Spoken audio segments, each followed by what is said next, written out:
Bismillahirrahmanirrahim. Alhamdulillah rabbil alamin wa bihi nasta'in. Wassalatu wassalamu ala Rasulillah sallallahu alaihi wasallam wa ala ashabihi wa alihi ajma'in.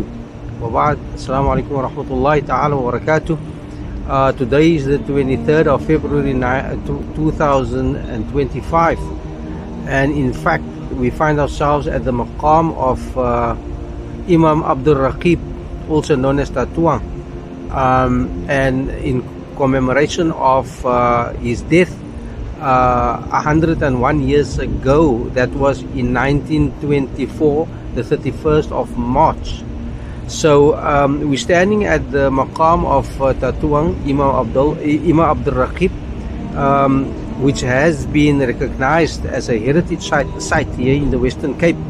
So that recognition has been granted to him for obviously the contribution that he made towards the society here in the Western Cape, and especially the Muslim community.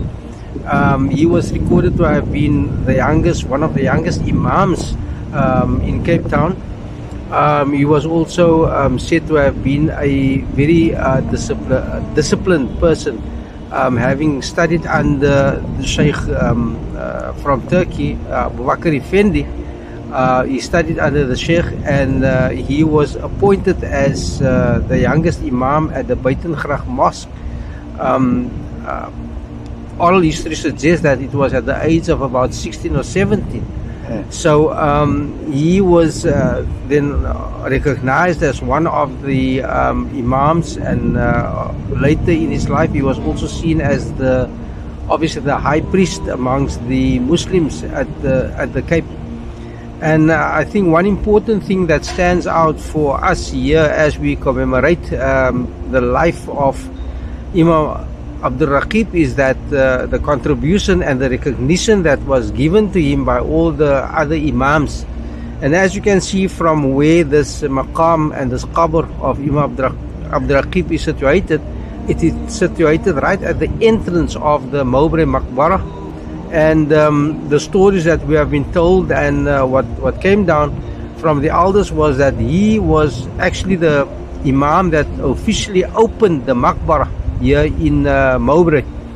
And so when we look around us, we see many other maqams and maqabir of mainly imams, because the imams then what they did was that they expressed their desires to be buried here at the entrance of the Mowbray Maqbarah.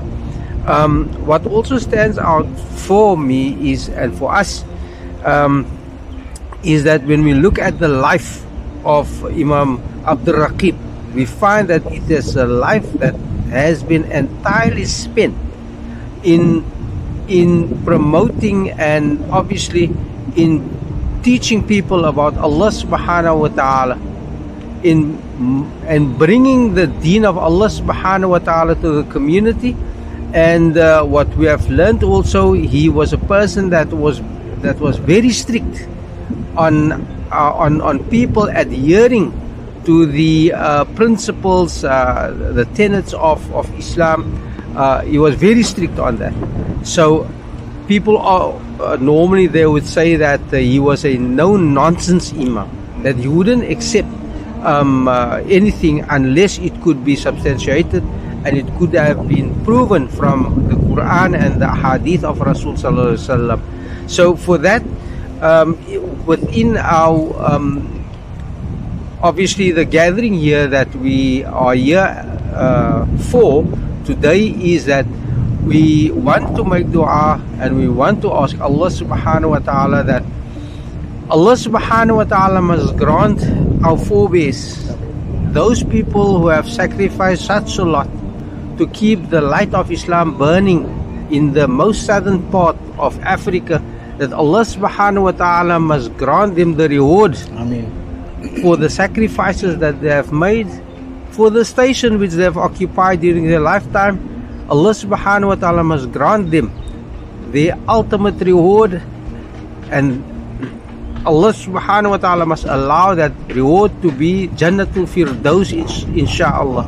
And for all our deceased also, Because as we stand here in this Maqbara of Mowbray, we look around us and we look at all the graves, and we look at our people who have since passed on, that Allah subhanahu wa ta'ala must reward them greatly Ameen. for having lived lives in which it was their endeavor to grow closer only unto Allah subhanahu wa ta'ala.